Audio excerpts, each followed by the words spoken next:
And welcome back everybody to another reaction video where we try to learn something new and to spread history on YouTube. Okay, so today we have the channel called Weird History and the video called How the CIA Secretly Dosed American Citizens. So as I said, on the community tab on YouTube and also to the Discord members, I recorded the video yesterday but something went wrong with the mic. A new mic is on the way, so there shouldn't be any problems in the future. But I already saw the video and I already reacted to the video. But I couldn't publish it because it wouldn't be that great. So it's about the project Mkultra in the US. The CIA was established after the Second World War to combat the Soviet Secret Service, as far as I know. And there are a lot of, I would say in my personal opinion, correct me if I'm wrong, if you're American, but I think that there is more animosity towards governments or the government in the US than in European states. But that's just my personal opinion. You know, if you live, I don't know, in Poland, Germany, Croatia, Austria, wherever, you criticize the government, you know, if they do something bad that you think that it's bad, or you would applaud them if they do something good. But I think that, like in America, they always kind of look at the government more suspicious and so on. But that's just my opinion. If you're from Europe, just tell me, I think that Europeans have a more neutral stance on government than Americans. But if you want to correct me in the comment section below. As always, I would like to hear your opinions, corrections, thoughts, everything in the comment section below. I will appreciate it. Our community will definitely appreciate it. And let's just jump into the video. And yeah, I think that this thing that the CIA did during the Cold War could probably be one of the things that fuel this animosity towards the government in the US. But yeah, let's just jump into the video.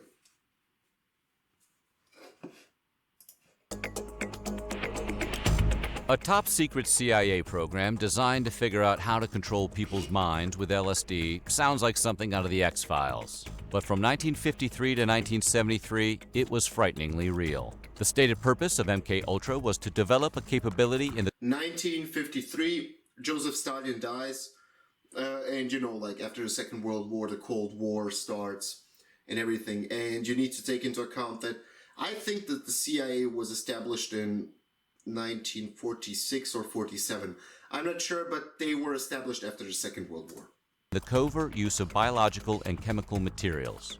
Whatever one may think of this goal, it is the way in which the CIA pursued it that has made the project so controversial. The existence of what was called Project Mkultra is backed up by both eyewitness testimony and official documents that offer tantalizing clues about the nature of the experiments. Today we're going to take a look at what we really know about the CIA's top-secret Mkultra project. But before we get started, be sure to subscribe to the Weird History channel. After that, covertly leave a comment and let us know what top-secret government topics you would like to hear about. Yeah, just two things before they jump into the video. I'm not sponsored by Monster. I just wanted to have it today. I just felt like I want to have Monster. And yeah, the original video, as always, is going to be in the description below. Go check their channel out if you like their content. Also subscribe and give them a view and a like for this video. Okay, let's go wormwood on this. Yep. The need for Project Mkultra first arose when several CIA officials witnessed the Soviet trial of Joseph Cardinal Mindszenty in 1949. During his confession, Mindszenty appeared to be high out of his mind, and the CIA agents in attendance suspected some drug-related trickery was being employed to make him more cooperative. Concerned that they would soon find themselves on the wrong end of a Cold War brainwashing gap, the agents undertook a concerted effort to catch up with the Soviets. It was from this effort that MKUltra would eventually be born. The Soviets may have provided the impetus for Project MKUltra, but the science itself came from a far more sinister source. For at its root, MKUltra was the brainchild of the Nazis. Dum dum dum! I bet you saw that coming. Just after World War II, U.S. intelligence forces were in the midst of a top-secret operation called Project Paperclip. Its controversial purpose was to capitalize on the work of Nazi scientists, and it was through these channels that the CIA became aware of the existence of potential mind-control drugs. Those wily Nazi scientists informed the CIA of a substance being developed by Swiss chemists that had military applications. That drug was lysergic acid diethylamide, or LSD for short. Developing LSD's military applications quickly became a priority. That sounds like a really bad trip. Yeah, just 3 quick notes.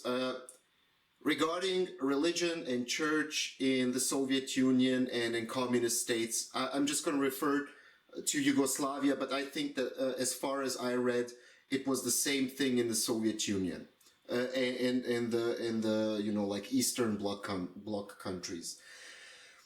You weren't prosecuted directly if you were a priest, bishop, whatever. You were prosecuted if and convicted and so on and harassed if you were actively working against the government. If you were, let's say, a priest and you were just subjugate yourself to the new government and just, you know, like preach, pray, whatever, then in most cases people were okay. They would have been let go by the government. But if you were openly in defiance against the new government, then you would be prosecuted and show trials and so on. Regarding the Germany throughout the Second World War, yeah, we all know that Germans used I forgot again what the exact drug was, but they used, I think, cocaine, but I'm not sure, to drug their own soldiers so that soldiers don't get exhausted when they use the blitzkrieg tactic, you know, like where they pushed and pushed and pushed so that the soldiers don't get tired after, I don't know, running a few miles or kilometers and so on. And the third thing is, the Soviets were also trying to make some drug to, in case of war, that they could neutralize the US or allied soldiers during the conflict.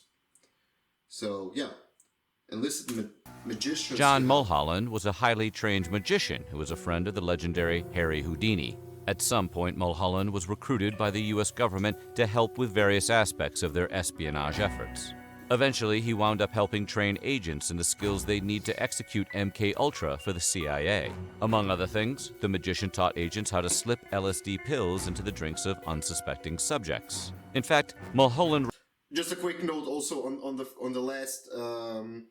last point, and also a very known, also today, drug firm or factory, whatever, company, Bayer, was actually also active during the Second World War in Germany. Look up what they did. Wrote an entire espionage guide for the agency called The Manual of Trickery and Deception. The book teaches subjects like giving secret hand signals and how to disappear into the background. Once highly classified, this manual is now available to the general public. Imagine you've had a hard day at work and decide to grab a beer at that nice little bar where everybody knows your name. Only instead of a relaxing good time, you find yourself on an unexpected psychedelic drug trip. Yeah, it happened. Reports on MKUltra indicate that CIA agents actually used the techniques taught by Holland to dose random people at bars and other public places with LSD and other hallucinogens. The agents would then follow the suspects to observe the results. Because of the destruction of the MKUltra files, we're not sure how widespread this highly illegal practice was. We can be sure it was highly uncool, though. How many people died as a result of the MKUltra program can never be known. However, we do know of at least one confirmed death with connections to the program. The decedent was Frank Olsen, a U.S. Army biochemist who was fed LSD without being informed or giving any type of consent. Olsen was merely one of many government employees who were secretly dosed with acid for the study, but whereas the rest of the test subjects recovered, Olsen did not. The drug caused the chemist to have a complete psychotic breakdown. Olsen was placed under close observation, but it didn't last very long. Though he was under the supervision of a CIA doctor, Olsen fell... Yeah, as far as I know, and correct me if I'm wrong, as far as I know, they started the project with, people that are employed under the government, like soldiers and other CIA, lower CIA workers and so on. And then they tried to test it out on civilians. Didn't last very long. Though he was under the supervision of a CIA doctor, Olsen fell from a 10th-story hotel window and plunged to his death onto the street below. The official explanation for Olsen's death was suicide, though subsequent investigations and re-examinations of the body have convinced Olsen's family he was murdered. While foul play has never been proven, it can't be entirely ruled out either. Even if his death was by his own hand, Project Mkultra was still responsible for destabilizing his mental health and creating the situation in the first place. Olsen's story and the allegations surrounding it can be seen in greater detail on the recent Netflix documentary, Wormwood, directed by Errol Morris. Operation... Midnight Climax. Just for the non-US viewers, John is a common name for US law enforcement for people who seek, who seek services from other ladies during night time. Let's say it that way. Midnight Climax was a sub-program of the Project Mkultra mind control study.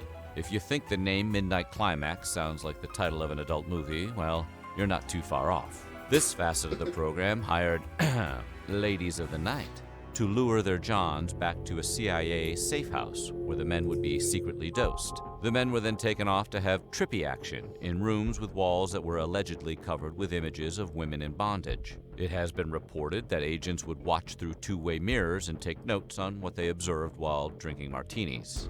Yeah, weird voyeurs. He's a genius, huh? Not cool. Using LSD to facilitate mind control and brainwashing was the central purpose of Mkultra, but those behind the project weren't opposed to diversification. Experiments were conducted testing enhanced interrogation techniques employing hypnosis and sensory deprivation, but that's not where it ended. Frighteningly, some detainees held under the auspices of Mkultra's experiments were subjected to outright torture. This was, of course, highly illegal. The CIA official in charge of Mkultra was one Sidney Gottlieb, but like a lot of bosses, he liked to delegate. One of his lower officers was an agent named George Hunter White, who was placed in charge of the aforementioned Operation Midnight Climax, the part of Mkultra that used harlots to lure unwitting Johns into the experiments. The man behind this perverse facet of the program was every bit as depraved as you might have expected. Indeed, in a memo to Gottlieb, White wrote of his involvement with the program. I toiled wholeheartedly in the vineyards because it was fun, fun, fun. Where else could a red-blooded American boy lie, kill, cheat, steal, rape, and pillage with the sanction and blessing of the All-Highest? White wasn't just in charge of experiments, he was a full-on participant in their execution. In 1953, he rented out an apartment in Greenwich Village, New York, which he would lure people back to and dose them with LSD, with or without their knowledge, so he could observe their behavior. College, hospitals, and prisons as fronts. Okay, and the thing that I also know or heard or read about is that there was a guy a professor who convinced his students that they are working on a project or whatever, and then the students would dose also other people, something like that. It's really disturbing, what a government is capable of. And I think regarding... No, I'm going to come to that at the end of the video. So, you're probably wondering why anyone would willingly volunteer to be experimented on by the CIA. In fact, very few people did. But the show had to go on, so the CIA arranged for various other organizations with better reputations to act as fronts for their work. Universities, colleges, hospitals, prisons, and pharmaceutical companies, among others, were employed to run secret CIA-funded mind control experiments. Why would these places get involved with something like this? Sadly, the simple answer is greed. Being the height of the Cold War, the CIA had virtually limitless funding, and they were able to use that money to bribe other institutions into doing their bidding. And of course, with that, the responsibility could shift towards the other institutions. So let's say somebody catches, I don't know, a professor doing something like that, and they had probably some kind of a secret agreement where they, where the institutions weren't allowed to say that they were connected to the CIA. So probably, you know, like if somebody finds it out, they're going to go after the institution, let's say in a university or a hospital, and not the CIA. You know, like the test subjects didn't know they were participants in a study. Often, subjects who participated in MKUltra through satellite programs that were farmed out to places like hospitals and colleges were informed that they were taking part in a psychological study. Unfortunately, though, not all participants of MKUltra were given the benefit of that same disclosure. In fact, informed consent was often avoided, partially because knowing they were being drugged could change a subject's reaction, and agents wanted uncorrupted results.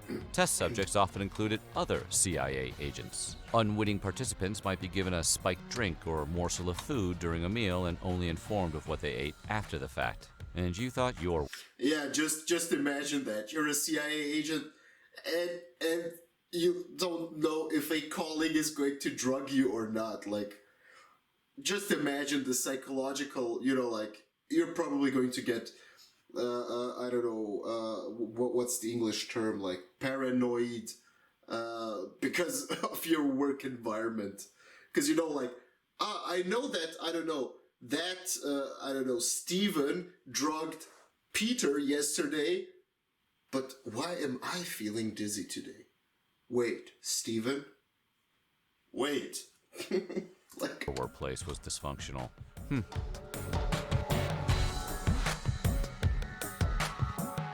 One of the most infamous criminals in recent American history is Ted Kaczynski, who was more commonly known as the Unabomber. Once a brilliant young student of mathematics attending Harvard University, Kaczynski changed over the years. He developed an intense hatred of science and modern technology, and he resolved to do something about it. It has been suggested by some that the turning point in Kaczynski's life may have come when he was 17 years old. At the time, Ted had volunteered for a psychological study at Harvard run by one Dr. Henry Murray. Murray is now known to have covertly been employed by the CIA. His experiment, which is believed to be about severe emotional and psychological abuse, reportedly involved berating and humiliating subjects while forcing them to hear their values and beliefs degraded. While this experiment's connection to Project MKUltra has never been proven, many have speculated over the similarities and possible connections. The Unabomber wasn't the only famous individual who may have crossed paths with Project MKUltra. Other celebrity volunteers are alleged to include One Flew Over the Cuckoo's Nest author Ken Casey, Grateful Dead lyricist Robert Hunter, and the well-known Boston gangster Whitey Bulger, whose life served as the inspiration for the character played by Jack Nicholson in The Departed. Despite Project MKUltra being dragged into the light, the CIA has been able to avoid pretty much any legal liability for their inhumane actions. Institutions who participated in MKUltra were required to protect intelligence sources, and the courts have refused to hold the CIA responsible. Some government employees who were unwittingly dosed with LSD even tried to sue the government, only to find they were legally barred from prevailing. Despite this, some small efforts toward... Really? So most of the people who were unwilling, I mean, who didn't know that they were part of the project, didn't get compensated. What? compensation have been made. For example, the family of Frank Olsen was paid $750,000 through an act of Congress, albeit one that admitted no legal liability. Some Canadian victims of Mkultra have also been compensated in out-of-court settlements that also seem to involve no admission of blame. Yeah, I'm confused with this part. Were Canadians in Canada drugged, or like Canadian citizens and tourists who came to the US? Because I think that if somebody did that to other citizens, it would be, like an act of war. You cannot like that drug our own citizens. I mean, it's crazy. It's crazy how far they went. If you're from Canada, and if you know something about Canadians being involved or with the Mkultra project or victims of it, just let me know in the comment section below. In 1973, with Gerald Ford and various congressional committees investigating the CIA, Agency Director Richard Helms ordered a majority of the files on Mkultra to be destroyed. 4 years later, a stash of surviving records were uncovered, but they were heavily redacted and reflected only a tiny fraction of the experiments conducted over the course of the 20-year program. Helms never faced any meaningful repercussions for his actions and eventually became U.S. Ambassador to Iran. Because of his order, the true breadth and scope of Project Mkultra will likely never be known. So what do you think? What shenanigans do you think the CIA is up to as we speak? Let us know in the comments below, and while you're at it, check out some of these other videos from our weird... Okay, so everything that went wrong during the Bay of Pigs invasion. Nice. What life was like while working on the Manhattan Project. So Oppenheimer. Okay, so I wanted to say this at the end.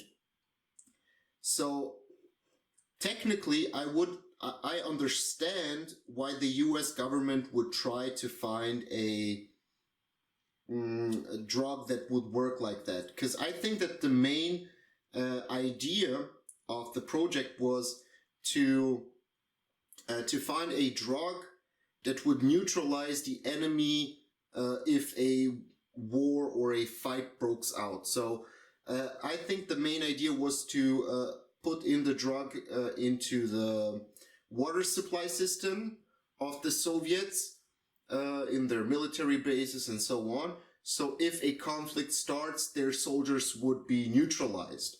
So kind of from a tactical military or whatever position, I can understand it. I really can understand it. But the way they experimented and the way they tried to get to the data or whatever, if it works and so on, especially with the people who didn't know that they were part of that project, I think it's pretty bad, to say at least. So let me know what you think about this topic in the comment section below. If you want to be part of our community, just hit the subscribe button and the notification bell to get notified when new videos come out. You can also join our Discord community. The link is going to be in the description below. And as I said, I'm going to do a second video today, also related to US history. So stay tuned. And until the next video, see ya.